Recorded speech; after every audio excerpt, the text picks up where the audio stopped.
looking downfield, launching downfield, going for it all. It is close. Bears win. Speed's killed. Big play. And a stiff arm. George Kittle. Flag fly. And Manning's going to heave one. Oh, it's a flag. Back to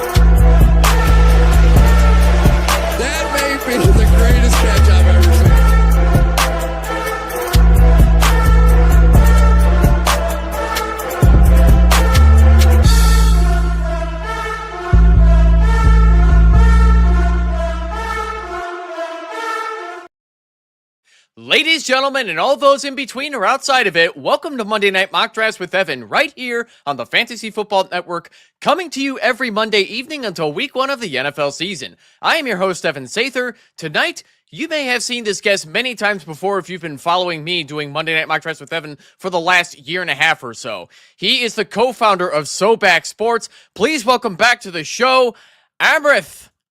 Now that I finally got you on stage, how are you, my friend? I forgot to mention you're also among my top favorite Bears fans of all time, integrating that perfectly with SoBack Sports. How you doing?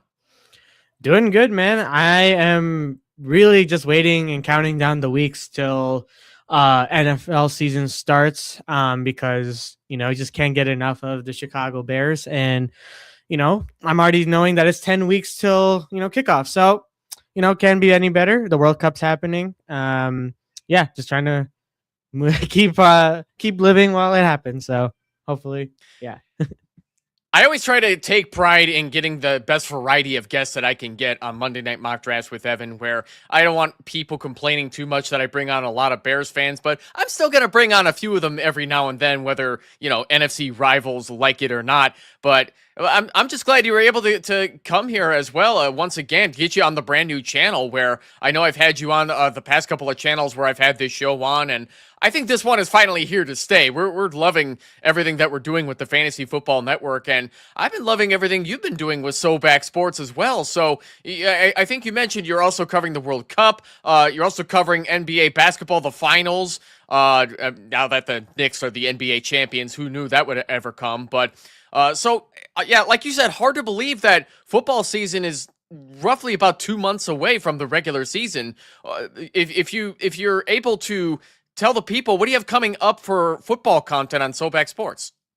I mean, yeah, with the OTAs and, training camp on the way, especially in July and late August, I'm going to be covering a lot of, for the Chicago Bears specifically, any free agency news or news with regards to the NFL or the Chicago Bears, obviously. I'm going to be obviously covering that and, keeping everyone posted and keeping up to date with, the ins and outs of football because, there's always something in the off season to kind of talk about. And, so I'm going to keep up with that. Obviously with an NBA, the free agency starts tomorrow. So I'm really looking forward to how crazy that's going to be because it's already been crazy with that. And obviously the World Cup is happening till July and mid-July. So I have some time to, keep myself distracted until football season starts. So, got to do what you got to do.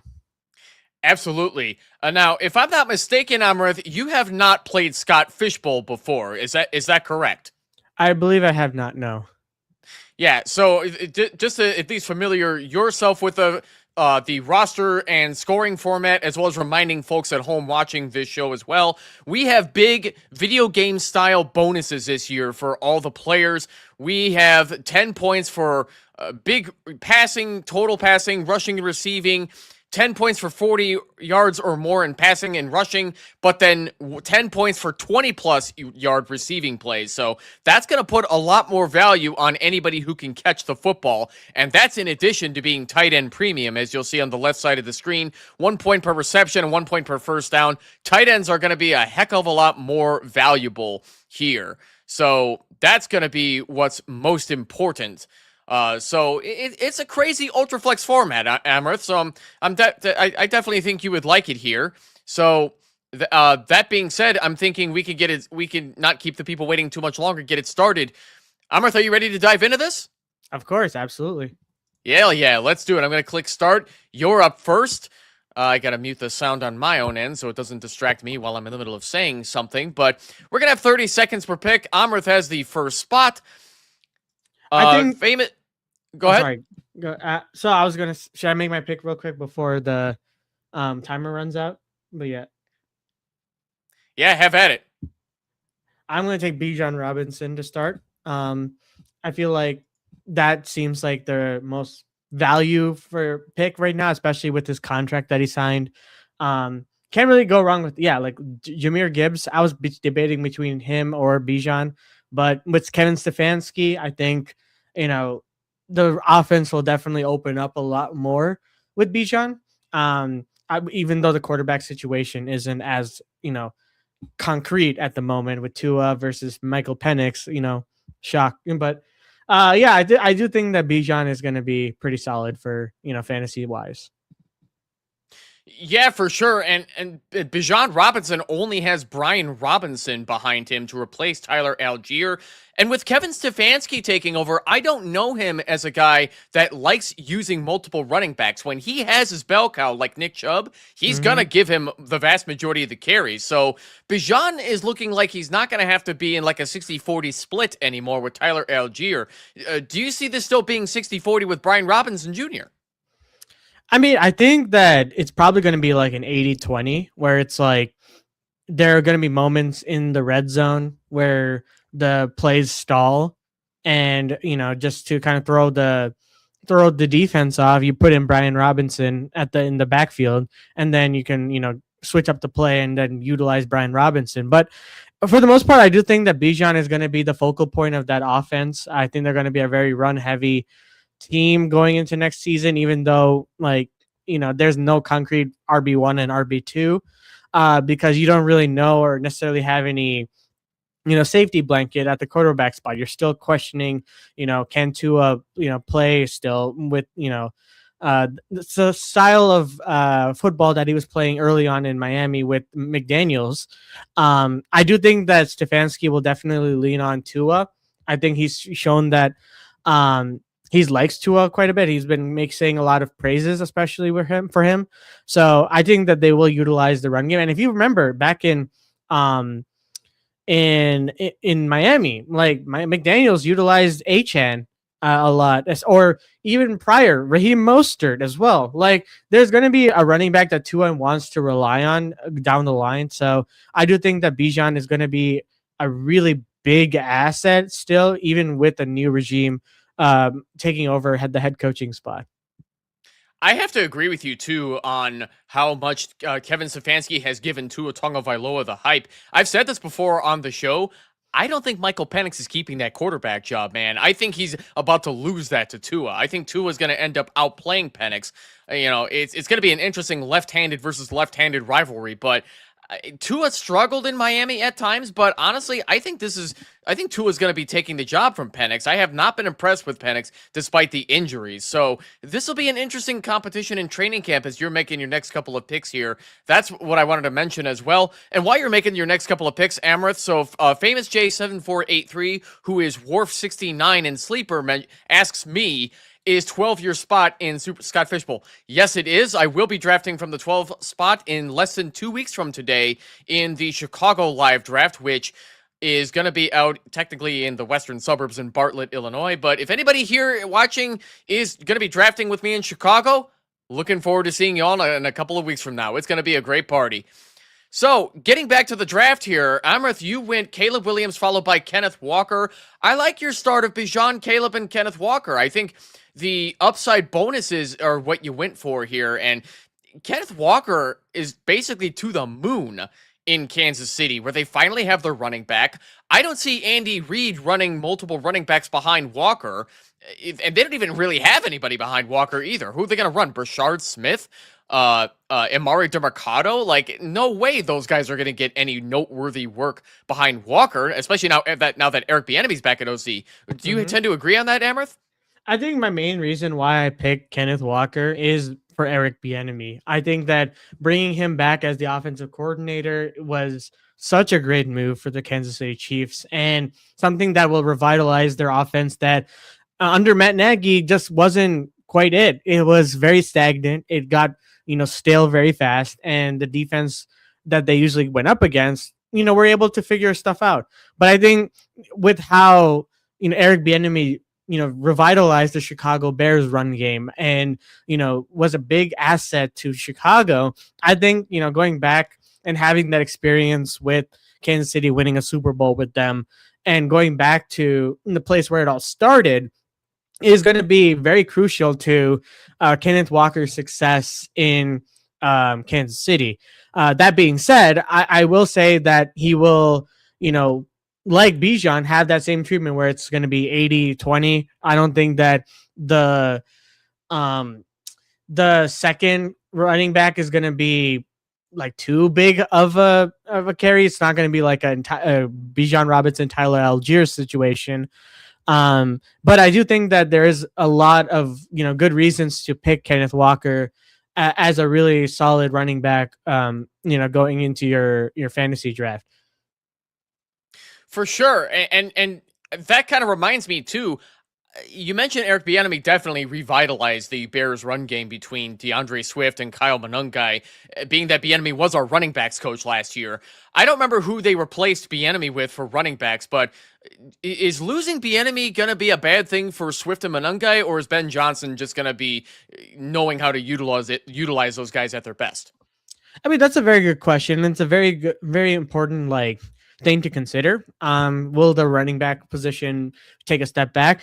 I am under the assumption that it won't necessarily take a huge step back that people are saying. I think that, they learned enough under Bieniemy for that 1 year that is going to be kind of carry over into next year. Obviously, they're going to change it up a bit. But I think bringing in like a coordinator like Eric Studsville for the running back spot, for running backs coach spot, is going to be something that's really good. He's done a really good job in Miami with that running back position, and he's worked with Ben Johnson in the past. So there's some rapport right there that they can kind of, piggyback off of. And listen, at the end of the day, Swift, they utilize him in various situations as a pass catcher and are in the backfield, and also Monangai is like the short yardage situation, head down, run through anyone kind of type of player. So their tandem together is going to be really good no matter what, and it just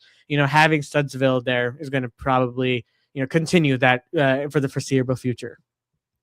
Right. I'm glad you reminded me that it's Eric Studsville. I'm hoping I'm saying his name right as well. You're right. He spent the last 8 seasons with the Dolphins. He got the most out of a lot of those guys, like you just said, between Raheem Mostert, even Kenyon Drake, if you remember that name. He didn't get to maximize his true potential just because the Dolphins' offensive line was pretty awful at the same time. But making Achane look like $1 million once they did fix things up, yeah, I think we definitely have a pretty good replacement for both Swift and Monangai being the foreseeable future 1-2 punch. Unfortunately, Roschon Johnson is not going to be a thing anymore. He didn't even look good before Ben Johnson got there, so it's not surprising he's been phased out. But that being said, though, as it looks like Amrith, you're doing a pretty good job picking players that have that high upside for the 20-plus yard receiving bonuses between Jalen Waddle and Luther Burden. Luther Burden's first catch in the NFL and touchdown was that flea flicker that almost went bad against the Dallas Cowboys. That's exactly what you can expect out of Luther Burden when those times come. But even beyond that, I see Burden as a good deep threat guy to be a good complementary to Romo Dunze, who I think is going to be the possession guy to replace DJ Moore. Do you see the same thing for the Chicago Bears wide receivers? I mean, absolutely. Like the question going into this offseason for the Bears is who's going to be wide receiver one? And to answer that question, I just say yes, because either of those two players can definitely have an opportunity to take that wide receiver one spot. Like one week it can be Roma Dunze, and the other week it can be Luther Burden, or the possibilities are endless, and it doesn't have to necessarily be a 1 and 2. It can be like a 1A and 1B, or yeah, it really just depends. But I do think that Luther Burden has a lot of high upside, especially with his catch rate, and um, I believe his motor and work ethic are something to really look into, and especially the fact that when you compare apples to apples with Roma Dunze, Roma's still nursing a little bit of an injury. He feels a lot better now, after a full off season. A But broken foot. yeah, the broken foot, and he's mentioned how many times now that he doesn't necessarily feel the same after, because he always thinks about that. It's a mental thing too, so it takes some time for sure. But that you have to take into account. But with Luther Burden in this sense, it's he has the opportunity to kind of take that role of the wide receiver one spot. Like he has the opportunity to take it right now. And like you said, like witnessing that, I was at that game live when I saw Luther Burden's first touchdown, and it was something special because he had a motor, to say the least, and he was so fast as well. And that's something, especially in like a fantasy draft, or something that you would have to consider for sure. As I'm going to be making my next couple of picks, I'm actually. Oh, they did take. Did they take him? No, they didn't. Where did he go? What the heck? Yeah, that's the thing with Scott Fishbowl. The ADP doesn't matter. You just grab your guys. Yeah, I got it. Okay, now and then I want. Where did he go now? If you can punch him into find oh, player, yeah. Oh, right, there it you is. go. Yeah. Okay, Nice. All right. So that being said, like just to quickly finish my point, yeah, Burden, I feel like he has a really high upside, definitely, and the fact that he fell to the second round still boggles my mind to this day. But yeah, he will definitely make a lot of people happy when it comes to their fantasy team this upcoming season. For sure. Luther Burden was a hell of a prospect that I also can't believe fell as far as he did as well. Luther, like last year, I was calling myself a Luther truther and trying to get famous off of it because I really loved his prospect profile coming out of Mizzou. And nobody took him in the first round in such a wide receiver rich draft that we had last year. And speaking of wide receivers, I wanted to transition into this point where Hawks for Life 1 took Emeka Egbuka at the 506. I'm not so high on Emeka Egbuka this year for the rest of the Tampa Bay Buccaneers offense, where we already have guys like Bucky Irving and Egbuka off the board. I want nothing to do with the Buccaneers offense in fantasy this year on a consistent week-to-week basis. Egbuka had something like a 49.8% catch rate last year. He had a really difficult time adjusting to the NFL level, but I'm not convinced he's Mike Evans' direct replacement. And then they went out and grabbed Ted Hurst in the draft this year too. This wide receiver room seems to be a bit of a mess with Chris Godwin presumably on his way out of the Buccaneers. Have you looked much at the Buccaneers this year, their offense this year, Amrith? And what do you see their passing offense looking like at this point? Do you think it's going to be a mess like I'm describing? I mean, it really just depends, because I think because Baker is also on a contract year and they're trying to negotiate his contract as well. It's going to be interesting to see how, that affects the wide receiver room as well. But in terms of Egbuka, I think that he would actually be pretty solid. And I get because he did start off last year like hot. He was, making insane grabs, making great plays, winning Bucks games. But at the end of the day, the Tampa Bay Buccaneers offense, what happened? A lot of injuries occurred, and that took a toll. And Egbuka, I'm pretty sure, was hurt as well at one point during the season too. So, I'm not gonna sit here and kind of say like, because that happened, he's gonna have a really cliff dive when it comes to creating an offense. But I think that he will have a bounce back year. I do think that, that's something to consider. Even Jalen McMillan, had a really long time off, and he tried to make appearance at the end of the season, but, to no avail. I think that, the wide receiver room is pretty solid as a, like, in general. But I do think that for Egbuka's sake, I think he can be a wide receiver one still, even, but I forget who their offensive coordinator is. My mind's going blank right now. Because I I had the guy's name. I have to look that up too because it was the Falcons offensive coordinator last year. He slid into the Buccaneers. oh, interesting. Uh yeah, so that's another reason why I'm not high in the Bucks. Yeah, I could see that. I could quite understand that actually. And right now, It's a tight Zach end Robinson. Zach Robinson. Okay. Actually, I'm gonna take. I thought he misused so many of the Falcons pieces in the years that he was there. I think he horribly used Drake London, Bijan Robinson, Kyle Pitts. I'm not excited for this Bucks offense in case that wasn't clear by now. Yeah. I'm gonna actually do a little bit of a very unique thing right now, and I want to There you take go. two tight ends right now, and mainly. Oh wait, sorry. I don't want to cut you off or anything like that, but Keep because going, of the brother. yeah, because of the Brendan Strange contract, I'm really high on Brendan Strange now. The fact that he could be the wide receiver one for this Jags team. Sorry, not wide receiver, tight end one for this Jags team. I think that he could provide a lot of, production for this team, and they'll need it for sure. Because now they're still trying to figure out why am I forgetting his name already?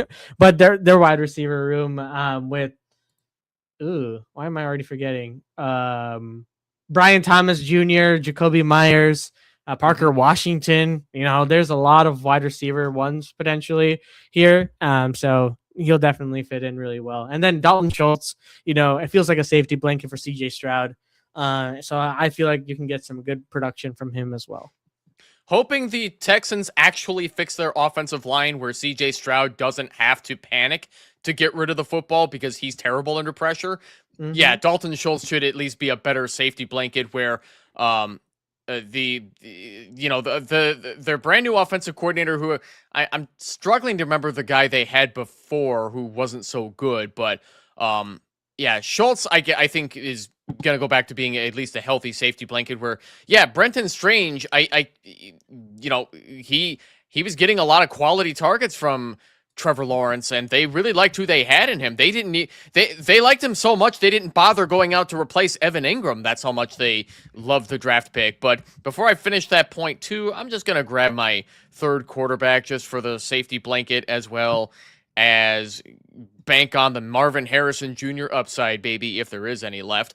But hey, man, now that they finally have an adult under center to throw the football, I think that's at least a good upgrade for the Cardinals now that maybe they could run the ball better with Jeremiah Love. So that was definitely missing from their game last year. But man, I just don't see the Arizona Cardinals getting much better because that offensive line and the defense is still going to suck. Yeah, that's the thing. When I saw that pick happen for, Jeremiah Love from the Cardinals, I just was in absolute disgust. I did not like that pick for them whatsoever. Because they just didn't need a running back. They got Tyler Algier and paid him too. Like, they did not need him. And they just said, screw it, we're going to take the best pick available. And, well, yes, in some cases it works. But in this case, that was just not the right move. And I'm just trying to pick my have my picks ready. But yeah, I have no idea what the Cardinals are really doing, and it's going to be an interesting year to say the least for them because, it's really all dependent on can they survive that gauntlet of a division. When the Rams got Myles Garrett, the Seahawks won the Super Bowl. The 49ers are trying to come back from, the injury bug. But actually, I want to do something crazy. take Kyle Yeah, Murray and away? and to be honest, Amherst, I don't think the Arizona Cardinals know what the Arizona Cardinals are doing. They've just been Mm, going back and forth with failed draft pick after failed draft pick, and one of my favorite references is when they spent a second round pick on Andy Isabella, and then he turned into a whole bunch of nothing. Like, I don't think the Cardinals know what they're doing, but they also needed a lot of help at every single position practically. And I don't yeah. think they're ready to draft their replacement quarterback yet either. I know they drafted a late round quarterback who I don't think is going to see any snaps over Jacoby Brissett. He's just going to be just a glorified young backup and to see who they have. But, Hmm. you know, it's going to be pretty bad for them in the NFC West. So if any Arizona Cardinals fans are listening, good luck to you guys. That's going to be a rough division for years. But so, Amherst, you went Kyle Monungai followed by Denzel Boston, where, yeah, if you wanted to grab one more running back, I think at least that's the one to do it with. And Ultraflex, I'm sure, is going to be a bit, anxiety inducing if you're used to grabbing every single position, which technically you don't have to because it's Ultraflex, but Right. grabbing quarterbacks kind of helps when you have two Superflex spots. But so I guess that this brings me around to another topic that my younger brother is going to be making fun of me for because I do talk about the Cleveland Browns a lot. Denzel Boston is the bigger bodied wide receiver compared to their other draft pick, Casey Concepcion.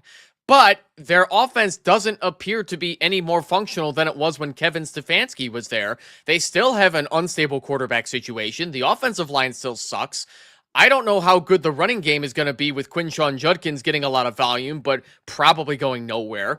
And they have Todd Monken running the show. So, Denzel Boston, do the rookie wide receivers see any reasonable volume at all this year? If, not the first 7 weeks as they're getting used to the NFL level, Amherst. I mean, if you're looking at the wide receiver room, Casey Concepcion, Isaiah Bond, Denzel Boston, Cedric Tillman, Jerry Judy, it's very uninspiring to say the least. So, if anything, the rookies will provide that jolt of, you know, flash when it comes to an offense, and at least will help whoever's at quarterback, um, you know, have openings to generate some level of offense. And that's why I kind of chose Denzel Boston as well, because I have been kind of harping on the idea that I think he might be better than Casey Concepcion going into Cleveland. What makes me say that? It's yet to be um, stated, but I just like his his intangibles, his ability to catch the ball, has a pretty solid speed and whatnot. I'm not saying that Casey Concepcion is bad or anything like that. I would definitely take him as well. But if there's anyone I can see high upside on, is definitely Denzel Boston. And that's kind of why I went with him, because I feel like Todd Monken would kind of utilize that ability and you know be able to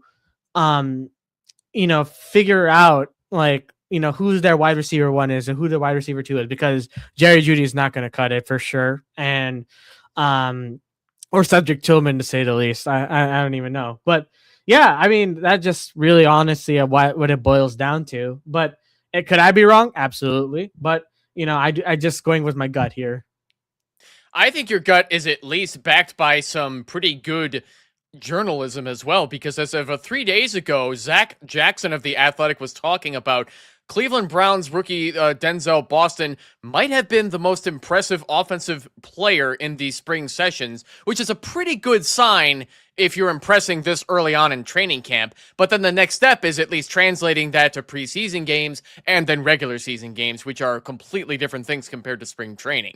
But that being said, a 6'4", 215-pound big-bodied wide receiver, you kind of need size in the wide receiver room to be a top two guy. Where I was we were talking about this last week with Jeff Crisco when I had him on, where smaller wide receivers don't typically start in the top two of any depth chart. So if you have a guy like a Tutu Atwell or a guy like Josh Downs, guys like roughly in those guys basically the same size as me, those guys don't typically finish as bigger than wide receiver 3 on the depth chart. So you really need the bigger body wide receivers to be a solid set of hands outside of Harold Fannin Jr., even though I've said before, Harold Fannin Jr. pretty much is going to be the passing offense again. But Boston if he can come through, he's at least a good set of hands that I think will at least be better than Casey Concepcion, which I tend to agree with you.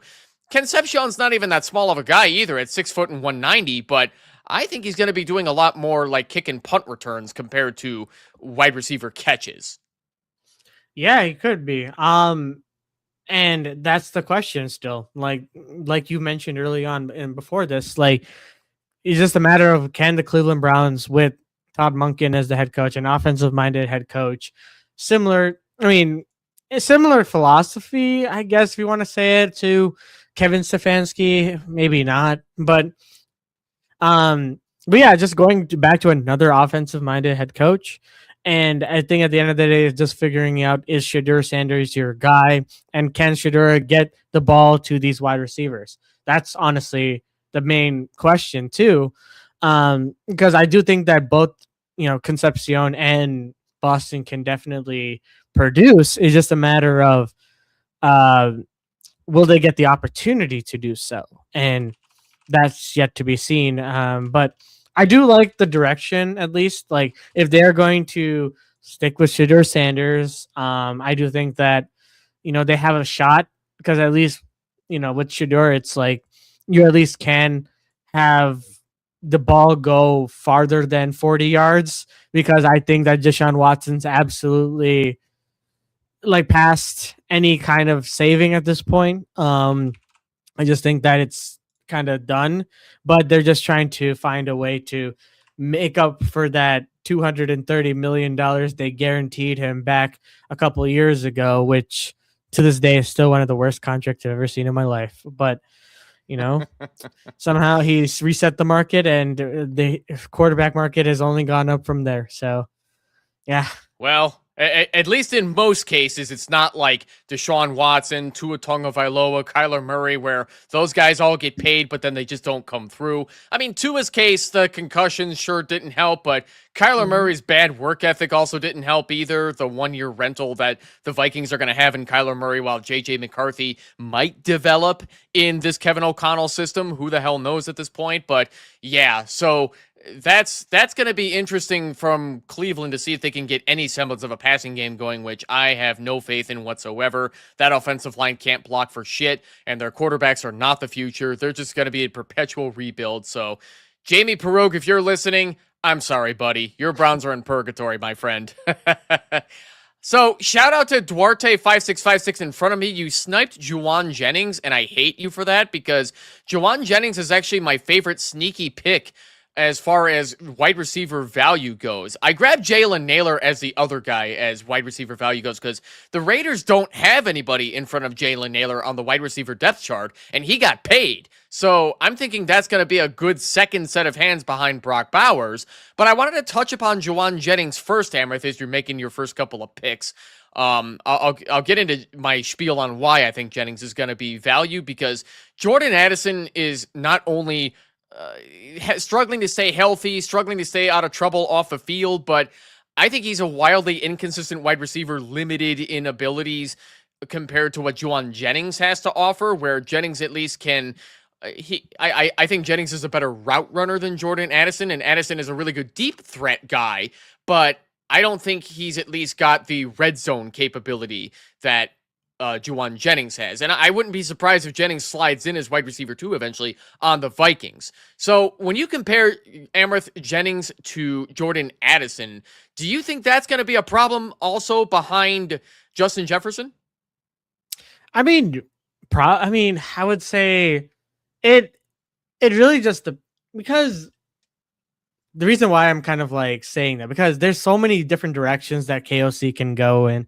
I do think that it can pose a problem because Jordan Addison, like you said, is a good deep threat. But I do think that Jennings can definitely be that safety blanket for any quarterback that's there. Like we saw with the 49ers, how important he became towards the latter part of the season. And with Jordan Addison and the question marks with his off the field antics at times. Like it happens for a lot of reasons, and obviously injuries do occur. And I think that he can definitely fit in. And you're right, like he can definitely be a really solid wide receiver for the Vikings, especially if they decide to go with Kyler Murray. I think that he can be really, really good for them. And he could potentially take that wide receiver 2 spot if Jordan Addison isn't careful, to say the least. But I think that both of them can definitely fight for that wide receiver 2 spot. And I think that's what's going to be kind of a big talk in camp for them. Because just no one touching that wide receiver 1 spot for Justin Jefferson at the moment. So, there's no need to worry about that. But yeah, I mean, yeah, it's going to be interesting. And I think Joanne Jennings, for the contract and the money that he got, I think that he's going to be a pretty solid fit for them. Yeah, there's nothing much else to say when it comes to that.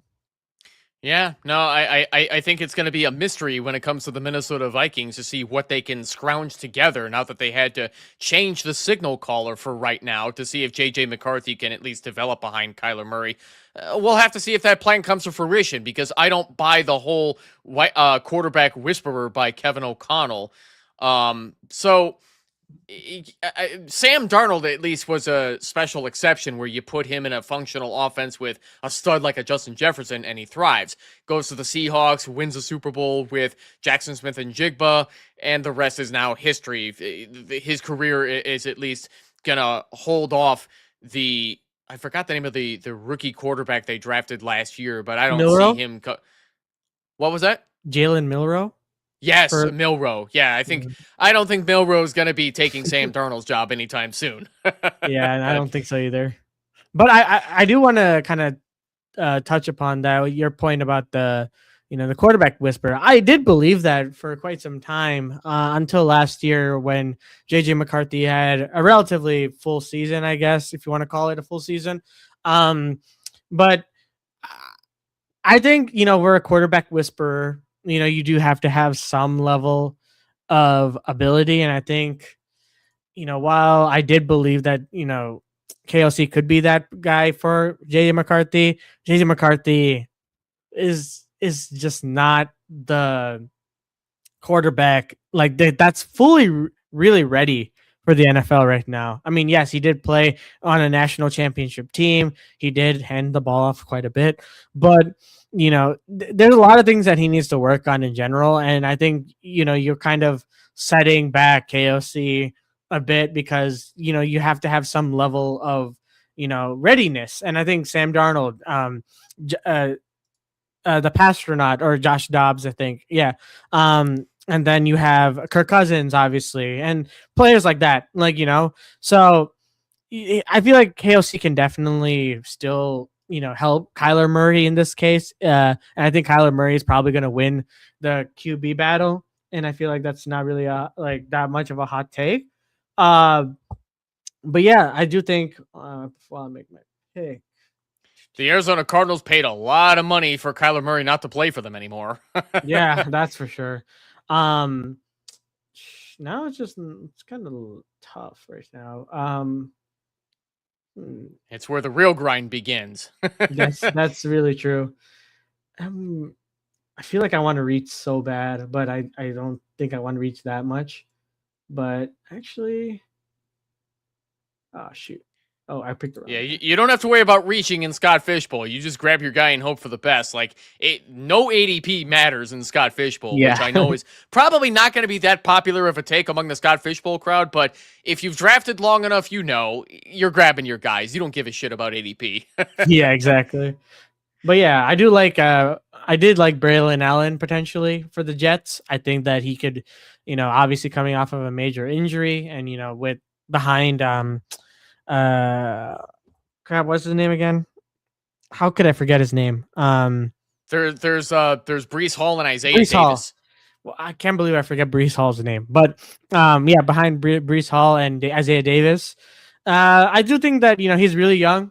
I think he still has a lot left in the tank for growth and development, and I think maybe there's an opportunity that presents itself, Usually running backs after a contract year, or like once they get their contract, it kind of falls off a little bit. There's a chance that he might get on the spotlight on the Jets, so he could pose a threat. And I think that there's an opportunity that presents itself. And Keaton Mitchell, really solid for the Ravens, but just never had the opportunity. I think he could potentially pose a threat. Even though they're pretty relatively solid in the running back room. Let me just double check who it was. Omarion Hampton, and right behind him is Keaton Mitchell. So it's going to be interesting. I think that, there's opportunities there to present itself. Yeah, it's certainly going to be an interesting running room on the Jets now that they finally locked up Breece Hall for the future. Aaron and Glenn really did not want to let Breece Hall go. I don't know how he convinced him to stay, but Breece signed that extension because everybody knew that Breece wanted out of New York. He wanted to get traded. The Chiefs were willing to offer a 3rd-round pick that the Jets did not want to take. They did not want to take a lowball offer for championship. Well, it wasn't going to be a championship push for the Chiefs last year, but they wanted a running back that ended up becoming Ken Walker in free agency since they couldn't trade for Breece. But yeah, the Jets keeping Breece Hall is huge for their run game because I have to disagree with you about Braylon Allen, though. Like, he had a hot start in his rookie year, but I don't think he's the guy. Isaiah Davis looks better than him in a lot of instances. But yeah, but Keaton Mitchell as well, I think is going to be a piece that's going to surprise me as well, where he might take Kimani Vidal's job as the top backup to Omarion Hampton. But the Chargers have some interesting weapons as well, including David Njoku as a 1-year rental to be in front of Oronde Gadsden while Gadsden develops in the NFL. Gadsden struggled a little bit too last year with routes and reading defenses and staying healthy as well. So I think David Njoku is going to be a nice veteran presence to help Gadsden develop. I agree. And just in case anybody was looking to draft Gadsden, I'm not so sure this is the year to do it for Scott Fishbowl, but you better hold on to every share you have in Dynasty. So true. I'm actually going to do a little bit of a back-to-back here. It may be a little bit of a risk, but with how injury history works with the 49ers, not surprised. Shedeur Sanders and Mac Jones. So you grab Mac Jones as your 4th quarterback here in an ultra flex league. So Brock Purdy, to my knowledge, is not hurting at all, but Mac Jones is quite possibly and arguably the best backup quarterback to have in the NFL right now. A guy that was horribly abused by Bill Belichick, misusing him and not believing in him until he goes to the Jacksonville Jaguars, proves the rest of the NFL wrong. Brock Purdy at least is at least planning on throwing sessions before camp. So Mac Jones will definitely be sitting behind Brock Purdy. So where do you see Mac Jones's value in the 19th round? Where are you just hoping that Jones gets work? I think that's a little bit of that. I think that there is it's honestly just the fact that the 49ers you can never really like estimate if they can stay healthy all year. And I get it. Brock Purdy seems to be, working on, getting healthy. He's been healthy so far, but just for like a security blanket, you know what I mean? And it's not the worst kind of thing to have, especially in the backup. If, say, for example, Brock Purdy does get hurt or is out for a significant amount of time, having a Mac Jones be a security blanket for you proved to be really helpful last year as well, especially with how Brock Purdy in the middle of the season just, got hurt, and Mac Jones came in and, obviously it took a lot of damage along with it, but at the end of the day, he proved to be like a huge asset for keeping the 49ers hopes alive to make it to the playoffs, and also hold down the fort while Purdy can kind of rest up a bit. So, and same thing like Shedeur Sanders, it's really just, I feel like he might just be the starting quarterback we come week 1 if Deshaun Watson Like, and if Todd Monken is not comfortable with Deshaun Watson starting, which he might actually just throw him in, see what happens, and then like if it doesn't work out, Shedeur Sanders, you're up next. Like, so that's where I'm at. That my thought process with that, and obviously with my final pick. Let's see what you do here. Let's see. This is a very big one. Oh, I have 2 minutes. Oh, let's go. I have a lot of time. But I think that might be a bug in Sleeper. You got 15 seconds. oh, really? Oh, never mind. Whoops. That sucks. I'm gonna take Mike Washington with the last pick for the Raiders. I think that the Raiders running back room is not set in stone. Obviously, Ashton Genty's the running back one, but hey, listen, weirder stuff has happened. Kyle Monangai out of nowhere came through with a 7th round pick. Took over by storm and became the running back too. Why not Mike Washington? So, see what happens. Yeah, it'll be interesting to see what Clint Kubiak can do with all that talent in Vegas after Pete Carroll, where it's going to be a rough few years for the Raiders, being that the offensive line still sucks, the defense outside of Max Crosby still sucks.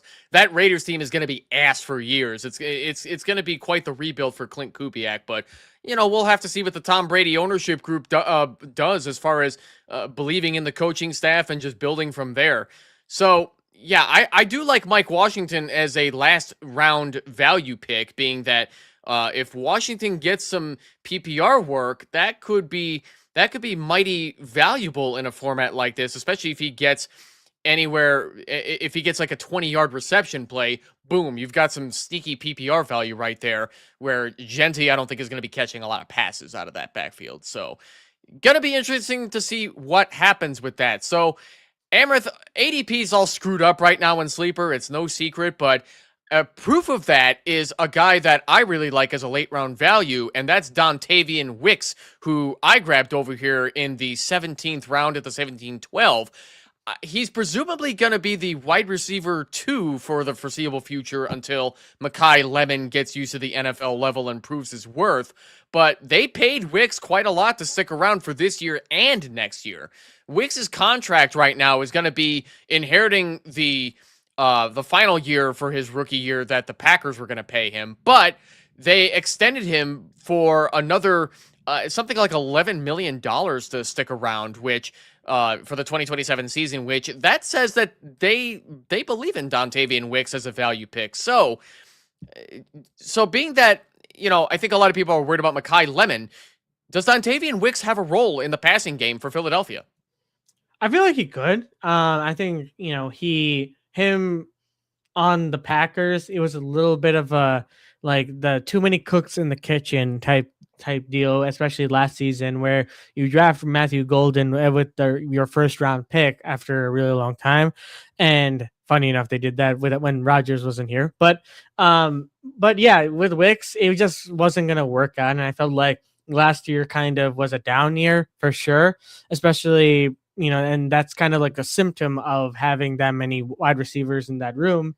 But I do think that he will have a role. Like you said, once Mekhi Lemon gets, his feet under himself, I think that he will, take that role. But, that's why they signed him to a really short deal.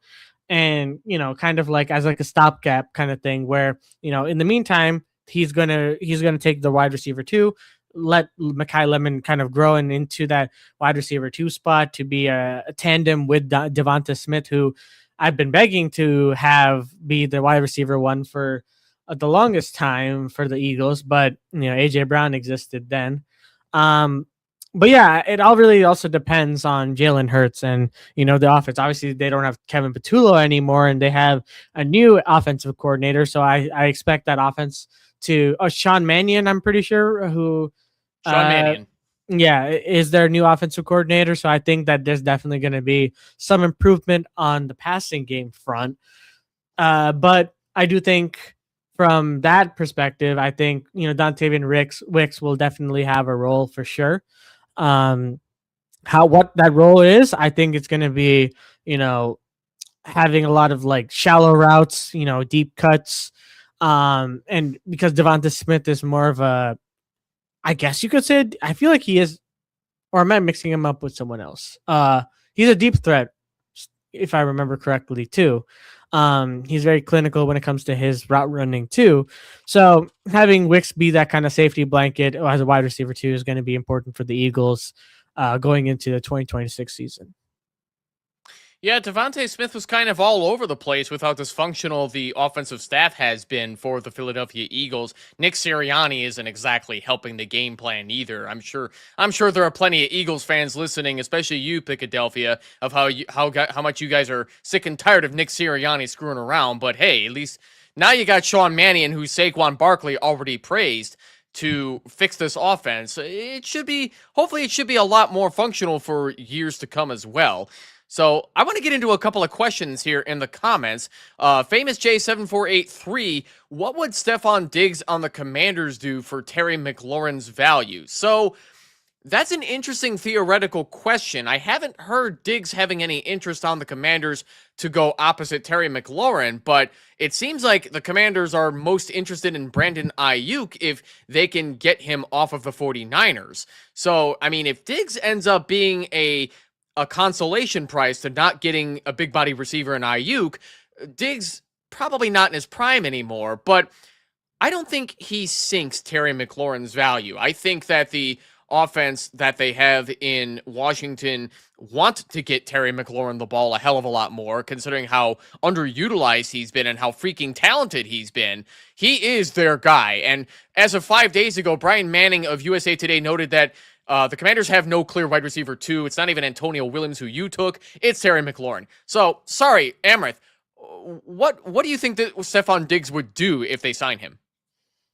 I feel like he will definitely take the wide receiver 2 role. I think that, having both McLaurin and Stefon Diggs on your team, especially Diggs coming off of a Super Bowl appearance and, a productive season with Drake May, is going to have another quarterback to work with that was in the same class in 2024 in Jaden Daniels. So that's going to be an interesting dynamic, to say the least. I think that last year Terry McLaurin dealt with a lot of injuries, and that's kind of what sidelined him last season. And that was a big, emphasis last year with the Commanders and their ability to make a playoff push last year and kind of capitalize what they did in that first year with Jaden Daniels.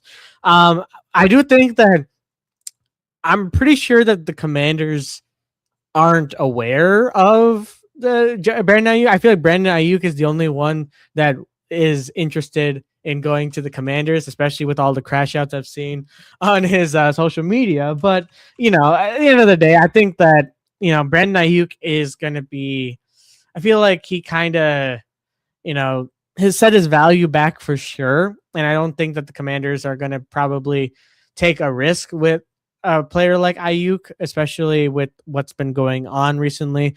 So I do think that Stefon Diggs to the Commanders seems like a more logical choice, to say the least. They need more help when it comes to giving Jaden Daniels more weapons to work with. Obviously, with drafting Antonio Williams, they have to, find a way to have some depth, especially veteran presence, to develop him and kind of sit under and learn from. And I think that if they want to, rectify what happened last season, I think, finding or getting a Diggs will definitely only help their progress, especially in a NFC East that just got more competitive, especially with the Eagles, the Dallas Cowboys, the Commanders, and the Giants having improved a little bit as well with John Harbaugh and company. So, that's 50-50, but we'll see what happens. But I think that the Commanders are definitely the third best team in that division. It's just a matter of what else that can they add to that roster to kind of, make them competitive again with those three teams above.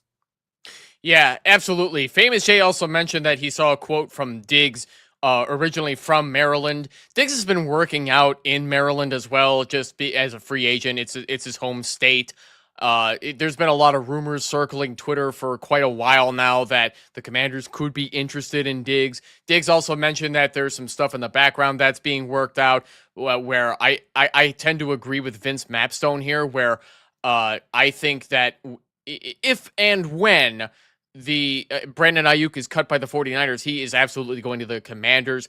I tend to agree. I think they definitely prefer Brandon Ayuk over Stephon Diggs at this stage in both of their careers. But, nothing is set in stone right now, so we'll have to see where any of that goes. But that'll be interesting for the Commanders. I want to get into one more question. Zion Penumbra was surprised to see that Dylan Sampson fell as far as he did, as well as Tony Pollard.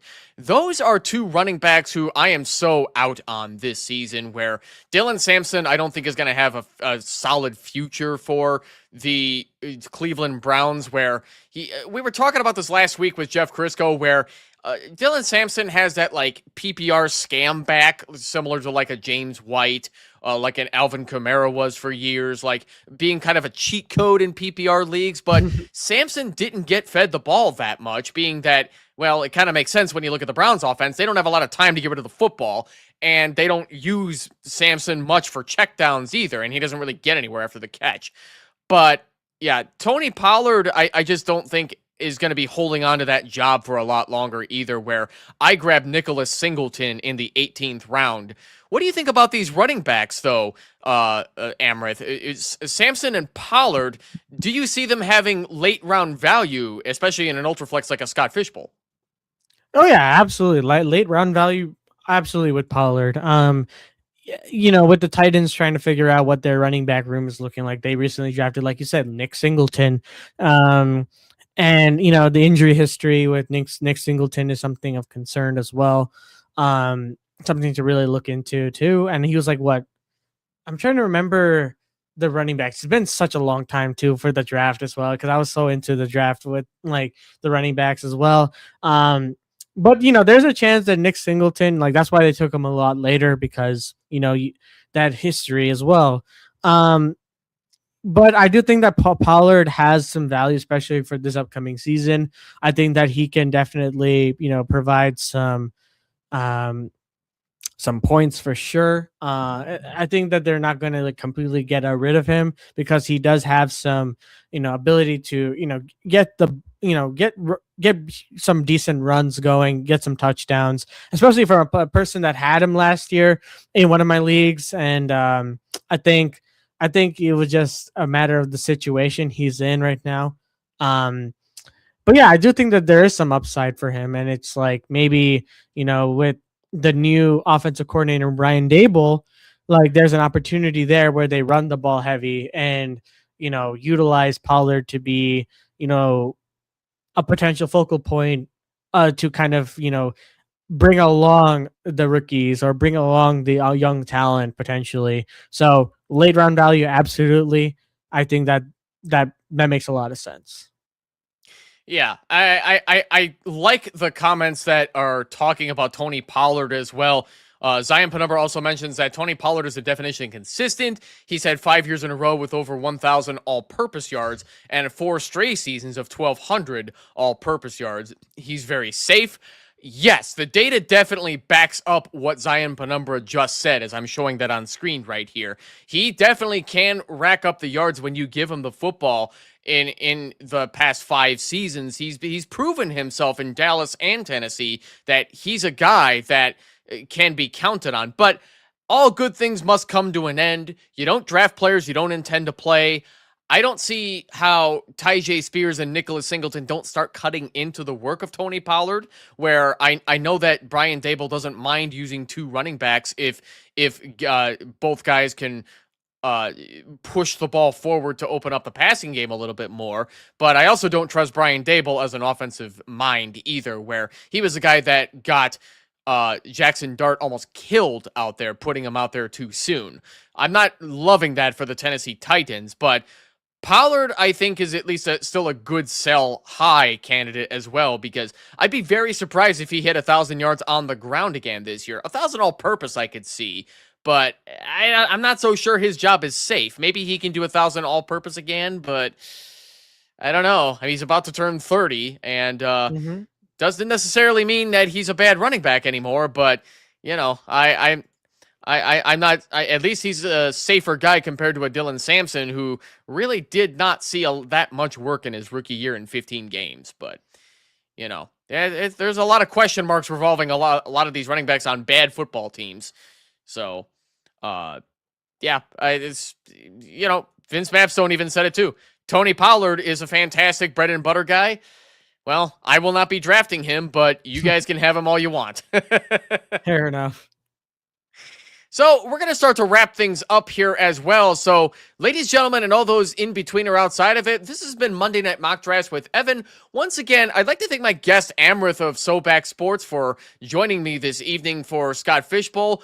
If you haven't already, punch in SoBack Sports on YouTube. Subscribe for more, not just Bears content, but also I'll let you get into it as well, Amrith. So tell the people what they can be looking forward to on SoBack Sports. Of course, you can obviously look SoBack Sports on all social media when it comes to like Instagram, TikTok, Twitter, and YouTube. Obviously, I am when it comes to the NBA, a lot of reactions to trades, content when it comes to general NBA topics. I also cover, soccer as well. Been starting to do a little bit more of that. So if any of you are interested in doing more, listening to stuff about that, feel free to hit that subscribe button and follow all the socials as well. But yeah, mainly just Chicago Bears. Once the Chicago Bears season start, it's going to be a lot of football. I'll say that for sure. And a lot of Bears football too, to talk about. And I'm also founder of the SoBack Sports podcast. So every week we meet for once and do a pod episode. And we're going to be doing a lot, especially during the season. So if you are interested in anything I just said right now, feel free to follow. Hell yeah. Before we get out of here, Amrith, besides the Chicago Bears, who else are your favorite teams? NBA, obviously Chicago Bulls, but I have a soft spot for, the New York Knicks a little bit because Jalen Brunson went to my high school and, he was a senior when I was a freshman. So you obviously got to root for him. But then also for, for soccer, Premier League, Liverpool fan right here. But yeah, and for the World Cup, rooting for the United States. Love to hear it. I actually forgot Jalen Brunson is a local guy too. Yeah. He is. Shows how bad I don't follow basketball anymore. Yeah. I mean, listen, basketball, it took me a while to get back into it again. I used to be a big fanatic when it comes to basketball. And, now I'm starting to get back into the rhythm of things now that the Bulls have a future again, potentially, hopefully. So, it is what it is. I think Jerry Reinsdorf has to sell the damn team first before the Bulls ever have a future again, but I'll save that for another time. So, ladies, gentlemen, and all those in between or outside of it, this has been Monday Night Mock Drafts with Evan. Be sure to tune in next week for another Scott Fishbowl mock draft. If you happen to miss out on this one, you'll get your chance to grab a spot for next week. Joining me for that one is going to be the great Frank Neal of the Trade Addicts podcast. I got to be on the Trade Addicts podcast a couple of months ago. Frank's turn to come join me for that one. He's better known as Frank in the chat if you follow him on social media. Great guy. Looking forward to doing Scott Fishbowl with him as well out in Bartlett, Illinois. You're not going to want to miss that episode. Subscribe to the Fantasy Football Network as well on YouTube if you haven't already. You'll also be able to catch that next week. Once you subscribe as well, we're going to have Friday mocks coming up as well, who will also be doing Scott Fishbowl with Kendall and Mike. Don't miss that out. We will see you guys all next week for another episode of Monday Night Mock Drafts with Evan. Have a great night, folks. We'll see you all next week. Take care.